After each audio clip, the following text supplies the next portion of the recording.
estas dinámicas de backsliding y pues incluso de lo que he mencionado, no es algo exclusivo de las derechas, sino que también puede haber casos en los cuales las izquierdas también apliquen este tipo de mecanismos. También estas clasificaciones, estos conceptos no se encuentran de manera pura en la realidad.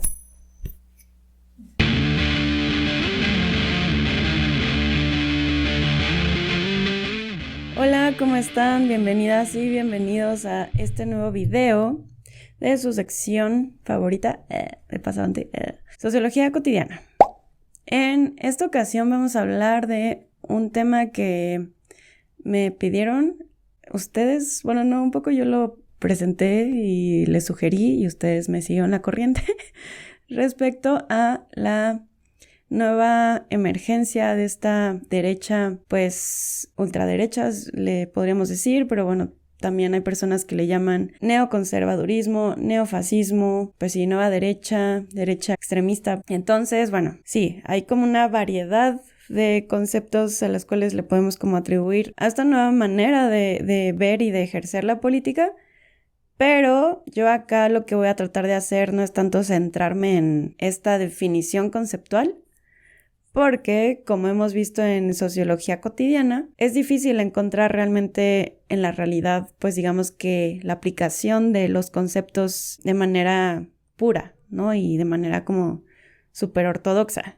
La realidad es compleja, la realidad supera los conceptos. Entonces, en este sentido, pues no busco esa precisión conceptual, sino más bien entender el fenómeno. Y bueno, esto derivado del video que realicé acerca de las políticas antimigración, y de esto surgió pues la idea de hacer un video acerca de estas nuevas derechas entendidas como extremistas, ¿no? Y bueno, voy a describir un poco cómo es que surgen estas nuevas derechas a partir de justamente esta incertidumbre, este momento de crisis, del cual surge también este sentimiento de inconformidad, de no encajar del todo en el sistema hegemónico y así buscar un cambio. Y lo vamos a ver a través de, pues como una revisión, pues no diría que histórica, pero sí un poco como medio cronológica de cómo es que se ha desarrollado la derecha. Bueno, yo no le llamaría derecha tal cual, sino pues sí un poco llevada hacia el extremo, a partir de estas tres cuestiones que son los principios ideológicos, el ordenamiento político y las dinámicas sociales que conllevan cada uno de ellos, ¿no? Esto centrado un poco en el libro de la politóloga Natasha Strobel. Ella es catedrática de la Universidad de Viena, y voy a meter ahí de pronto también como un poco de análisis sociológico, porque pues bueno, estamos en Sociología Cotidiana, y pues eso, un poco de ciencia política y sociología. Ahora, nos vamos a regresar históricamente hasta el conservadurismo clásico, el cual se desarrolló en los siglos XVIII y XIX, entendiendo esto a partir de una burguesía que busca conservar sus condiciones existentes. Esto pues justamente manteniendo estas jerarquías de clase, estas jerarquías de élite, que digamos que les permitía estar pues justo en este centro de élite, ¿no? Y en este sector pues acomodado respecto justamente a el resto de la sociedad. Y pues bueno, están en contra de justamente el liberalismo ilustrado. Recordemos que este liberalismo ilustrado pues justamente buscaba cambiar toda la estructura del poder para interceptarse en este ordenamiento. Y también están en contra pues justamente de la Revolución Francesa, que también tenía ese sentido. Y además pues bueno, recordemos que el liberalismo ilustrado buscaba pues romper con esta idea determinista del gobierno, es decir, no es como que tú, rey, estés ahí por la orden divina, sino por un ordenamiento que ha estado reproducido socialmente, y esto pues justamente utilizando el raciocinio. Y también ya en un segundo plano estaban en contra del socialismo revolucionario. Entonces, pues bueno, este socialismo revolucionario pues también buscaba romper con este ordenamiento y estas jerarquías de clase tal cual y crear una nueva estructura social. Entonces, pues bueno, este conservadurismo también buscaba defender la propiedad privada, pero se logra diferenciar un poco respecto al liberalismo que justamente surgió después de este liberalismo ilustrado, a partir de que se le incluye a esta fórmula la fe religiosa. Es decir, aquí ya contamos con mantener la jerarquía de clase, también la defensa de la propiedad privada, pero además esta fe religiosa. Después está en el siglo XX pues esta emergencia del fascismo y del nazismo, el cual se puede entender a partir de una fuerte estructura del partido estatal y bueno, del gobierno estatal, más la milicia y la supremacía, ¿no? Aquí creo que vale la pena entender, o sea, que una cosa es el nacionalismo, pero ya cuando se lleva al extremo, pues sí se piensa o bueno, se entiende como esta supremacía nacional respecto a otros países, por ejemplo. Y justamente pues busca separarse de esa otredad y no solamente eso, sino también incluso eliminarla. Entonces, esta nueva forma de entender la derecha en comparación al conservadurismo que vimos antes, sí quería hacer estos cambios sociales, ¿no? De hecho, buscaban pues sí tener esta nueva sociedad a partir de crear una narrativa de un futuro utópico. Es decir, a partir de estos cambios vamos a emerger como esta supremacía y vamos a tener un futuro más alentador, más beneficioso, en fin, o sea, pintarlo como pues básicamente el futuro prometido, ¿no? Esto, pues justamente a partir de sustituir élites de poder. Después está esta nueva derecha, o que también le pueden llamar Nouvelle Droite, o también se le puede denominar como neoconservadurismo. Y pues justamente esta corriente surge en los años 60 como una reacción ante justamente la nueva izquierda, ¿no? Que fue como la contraparte. Y pues recordemos que en los años 60 estaba esta contrainsurgencia, como este movimiento de contracultura. Pues justamente en Estados Unidos se centra esta derecha que está en contra del movimiento pacifista, en contra del movimiento que está en contra de la guerra en Vietnam. Todo eso pues se le llegó a denominar como nueva izquierda y como respuesta, como les digo, surge esta nueva derecha. Es un poco irónico porque usan como modelo el sistema gramsciano, en el cual pues existe esta hegemonía cultural y esta como antagonía o bueno, antagonismo, y de alguna manera, bueno, dentro de la cosmovisión gramsciana, pues el antagonismo pues es como la izquierda, ¿no? Pero en este sentido es al revés. La hegemonía cultural es pues esta nueva izquierda y la parte antagónica es la derecha. Y se busca que poco a poco, digamos que este antagonismo vaya como emergiendo y logre ir absorbiendo la hegemonía para así como cambiar de roles y de pronto que la hegemonía sea pues la derecha y el antagonismo sea la izquierda. No sé si me doy a entender, pero pues bueno, sí es como que ¿no? Y esto a partir de lo simbólico, a partir del dominio, pues por los símbolos. Entonces esto es como una transición no rápida, sino más bien como pausada, como muy lentamente, pero segura, ¿no? Entonces sí es un poco ese uso irónico del modelo gramsciano. Ya después en el siglo XXI está la nueva generación o esta nueva derecha alternativa, como le pueden llegar a llamar. Esto en contraposición de justamente de la izquierda alternativa. Está medio confuso esto, pero bueno, ajá. Esta derecha alternativa que pues también se puede entender como la derecha 2.0.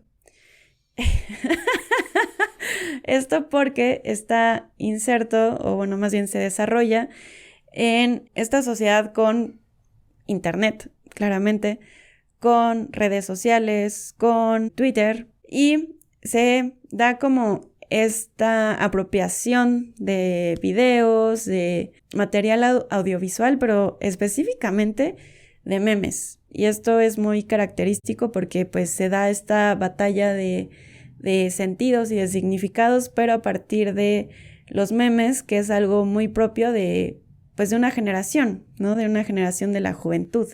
Entonces, justamente, bueno, voy a dar un poco de contexto y ya después voy a dar algunos ejemplos, pero en 2015, 2016, pues se da mucho este movimiento antimigratorio en Europa, como lo vimos en mi video de política antimigrante. También se da este referéndum del Brexit, en el cual pues Inglaterra quería salir de la Unión Europea. Y también está la llegada de Trump a la presidencia en Estados Unidos. Entonces, pues sí es como un contexto muy particular en el cual está emergiendo esta derecha. Y ideológicamente esta derecha, pues de alguna manera busca sostener, pues digamos que los fundamentos ultraconservadores, ultranacionalistas, ultra soberanistas, es decir, que no haya como injerencia externa de otros países para querer influir en las decisiones que se tomen en la política interna. Y pues en general como todos estos movimientos o partidos que se denominan como extremistas, ¿no? Básicamente, como les digo, es este uso irónico del discurso, el uso del humor fuerte, irónico, sarcástico, como medio de propaganda, por así decirlo. Bueno, más que, bueno, sí, propaganda, pues, pero de hacer llegar el mensaje, ¿no? De difusión, exactamente. A partir de memes de internet, por ejemplo, está este caso de Pepe the Frog.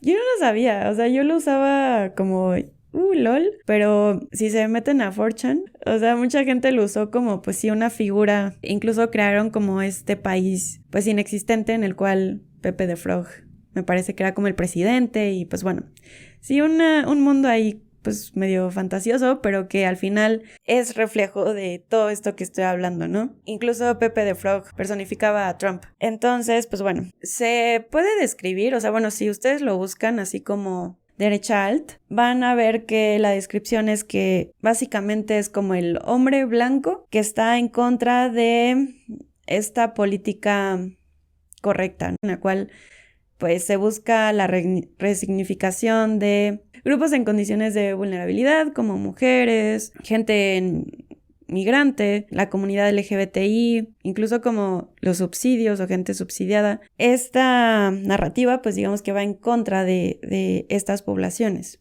Y bueno, yo no lo considero tan así, pero sí hay personas que lo describen como estos varones blancos que no se encuentran o no se hallan como representados ni vinculados a la sociedad actual o bueno, de ese momento en el cual pues se busca más como que dar atención a estos grupos en condición de vulnerabilidad, como les decía. Yo lo que pienso mucho es, por ejemplo, estos videos de justamente Laje, que es un personaje bastante particular, pero que tiene muchos fans y muchos seguidores, ya que utiliza un poco la lógica para desarticular, por ejemplo, la teoría feminista o más particularmente a chicas feministas, ¿no? O sea, de hecho hay videos que dicen como Laje destrozando a feminista o Laje hizo llorar a feminista, ¿no? Y tiene un montón de views y tiene un montón de comentarios de sí, hazla llorar, ¿no?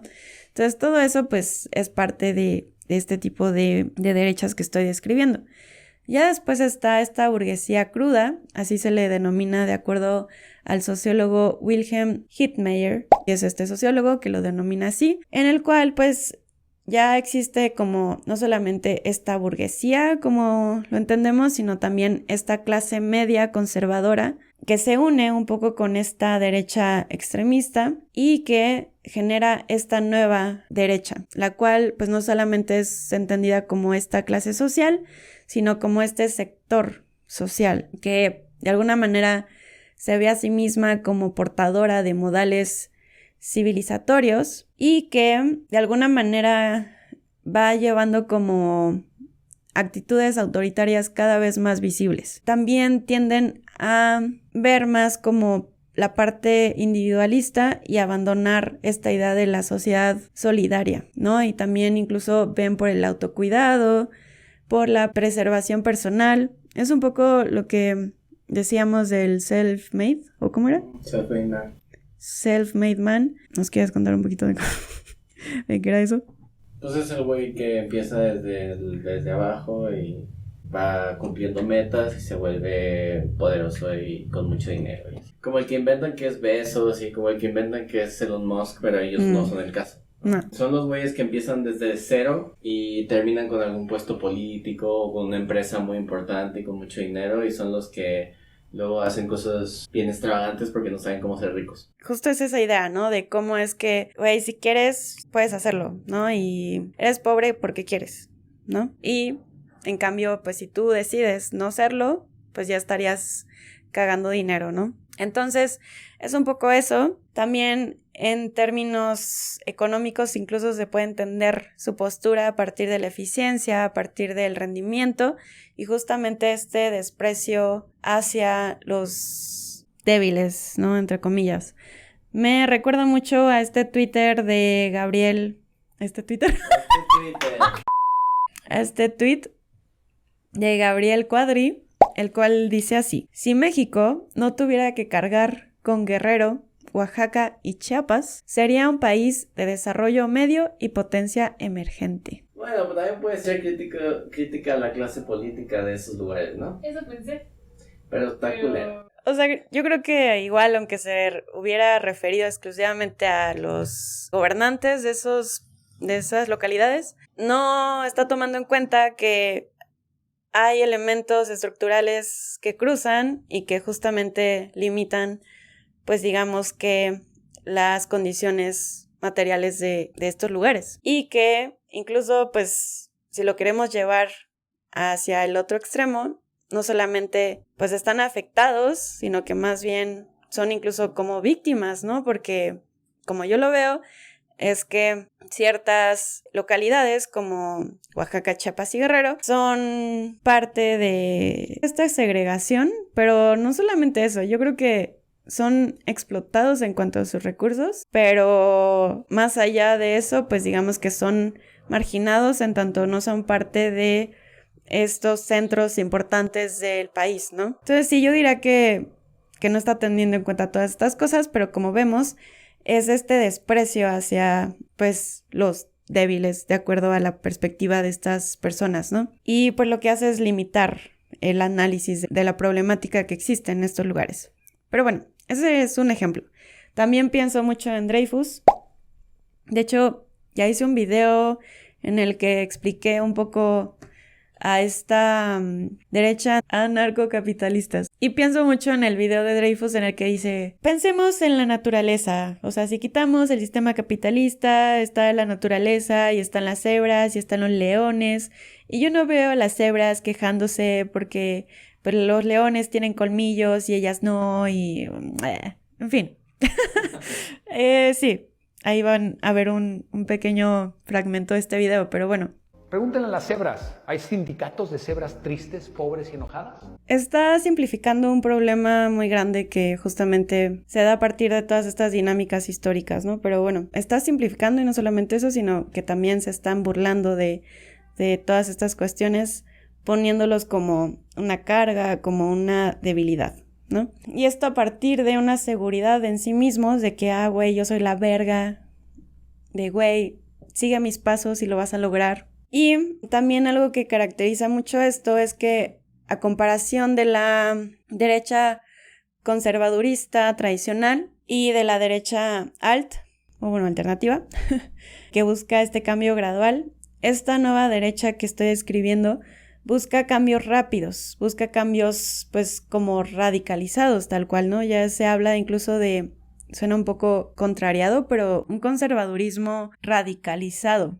Es decir, un conservadurismo, pues incluso yo diría como revolucionario, en tanto que justamente busca cambios rápidos y, pues sí, de manera como que muy efervescente, no sé cómo describirlo. Y esto a partir de justamente crear esta imagen de yo estoy seguro de que yo estoy viendo una perspectiva correcta, de que yo podría solucionar y llegar a esta eficiencia respecto a esto que estoy diagnosticando como algo culero y que no sirve y que no está funcionando justamente para el bienestar del pueblo, ¿no?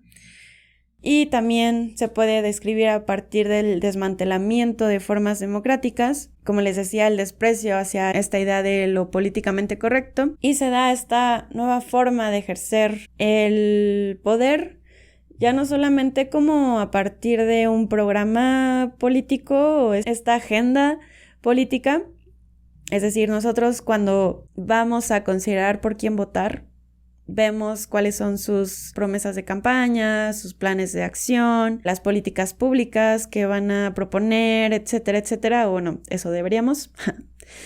Y a partir de eso, pues ya lo elegimos, ¿no?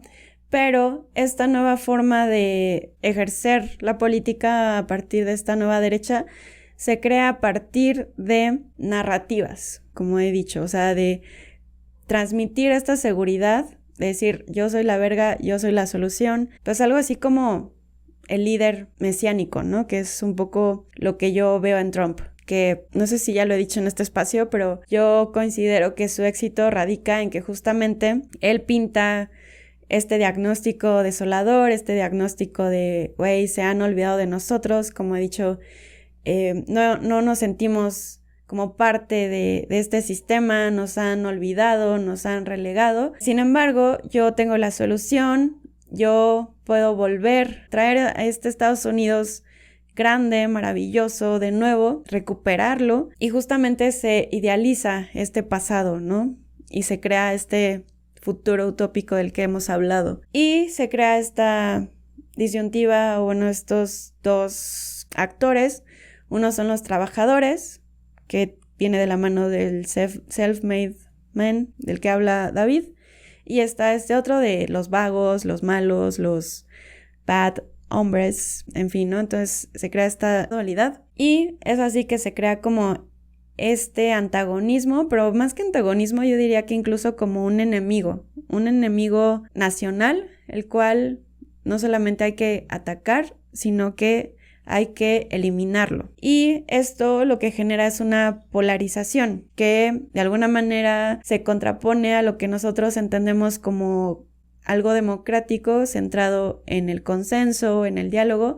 Acá eso no existe, más bien lo que emerge es esta polarización, como les digo, como evitar realmente el diálogo con esta otredad que es pues justo el enemigo y por lo tanto ni siquiera merece tener este diálogo. Y pues una vez más pues pienso en Trump con esta cuestión incluso de los aranceles, ¿no? De que por más de que Sheinbaum logró aplazar por un mes estos aranceles, el mensaje de Trump es que le va a tener que seguir ofreciendo cosas con tal de que digamos que se logre aplazar, pero él sigue muy seguro de esta acción, ¿no? Entonces realmente no se puede hablar de un diálogo en tanto que no hay una igualdad de condiciones de los actores. Y pues bueno, básicamente es un poco eso. Regresando quizá un poco a esta cuestión del líder, yo diría que recuperando estos tres modelos de Max Weber de cómo es que se puede clasificar una autoridad o básicamente un líder, es a partir de la autoridad carismática, la autoridad tradicional o la autoridad legal. El primero pues está centrado en el carácter de la persona, en estas capacidades de liderazgo, incluso como este sentido heroico o mesiánico, como les he estado diciendo, que justo me parece que yo ubicaría ahí a Trump, por ejemplo. Está la autoridad tradicional que pues busca recuperar estos valores y estas lógicas tradicionalistas. Ahí también podría entrar Trump por un poco el sentido que he estado diciendo, ¿no? Que él mismo, aunque busca generar un cambio, idealiza el pasado, ¿no? Idealiza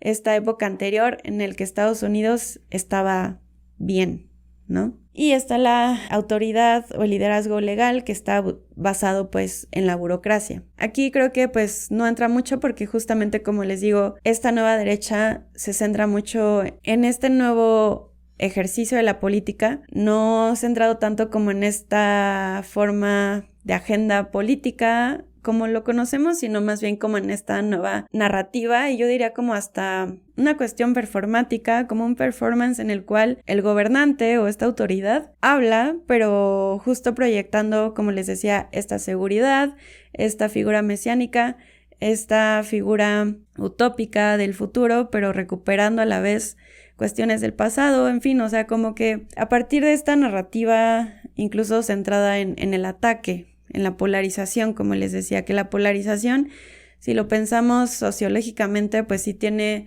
una función muy importante en cómo es que las personas se sienten y se mueven incluso como emotivamente. Es decir, yo, por ejemplo, al sentirme abandonada sistemáticamente por los gobiernos, pensando en la clase trabajadora justamente de Estados Unidos, si bien esta figura mesiánica y me dice como, oye, voy a recuperar tu figura, voy a volver a ponerte en el centro, esto en contra de todos los vagos que no han hecho nada por ti y que están siendo subsidiados, lo que logra pues justamente es mover muchas emociones en mí, generar una credibilidad y pues justamente a partir de eso lograr que pues no sé, que la gente trabajadora vaya y vote por Trump, por ejemplo. Entonces, pues bueno, es un poco esa la idea. Y bueno, algo que también podría meter desde la ciencia política es esta idea del democratic backsliding, que es como el retroceso democrático o la erosión más bien democrática que se puede generar a partir de un gobierno que a partir de sus acciones va desmantelando este régimen democrático y lo va llevando hacia estadios previos que digamos que en el último escaloncito pues está el autoritarismo o el totalitarismo. Entonces esto se hace de manera gradual y justo este gobernante que genera esas acciones llega al gobierno a partir de pues una democracia en el cual pues la gente vota por esta persona y ya que está en el poder es que empieza a hacer todos estos cambios progresivamente, ¿no? Y pienso incluso como en Milei, que llegó ahí pues justamente porque las personas se encontraban en este momento de crisis, en este momento de incertidumbre. Él se presenta justamente como esta figura mesiánica y la gente vota por él y de pronto empieza como a desmantelar el Estado, ¿no? Entendiéndose como eliminar becas o secretarías que velan por ejemplo, el bienestar de la mujer, por estas minorías, etc., etc., con tal de un autoritarismo, pero disfrazado de eficacia estatal, ¿no?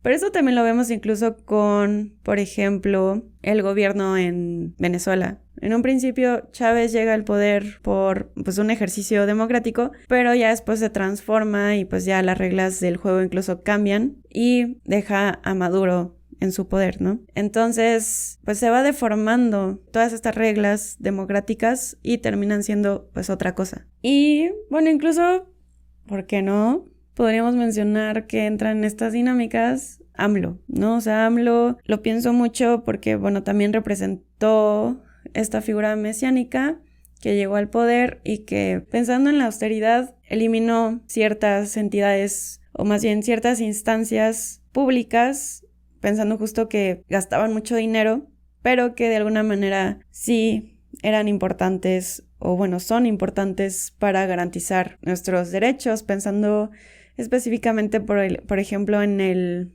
INAI, ¿no? O sea, yo pienso mucho en el INAI porque yo doy la clase de ética pública, transparencia y derecho a la información, y sí creo que el INAI, con todo y de que gastaba un chingo de dinero, había nepotismo y etc., etc., o sea, un chingo de áreas de oportunidad, pero que de alguna manera sí nos permitían tener este acceso al derecho a la información a partir de solicitudes de información, ¿no? Esto ahora va a ser como absorbido por esta secretaría que van a crear, como creo que le llaman Secretaría Anticorrupción o algo así, pero que al final sí es derivada de la Secretaría de Gobernación. Entonces, a mí no me queda muy bien claro cómo se va a hacer como esta separación. esta autonomía, justamente para garantizar que no exista como un sesgo, pues incluso del mismo poder, ¿no?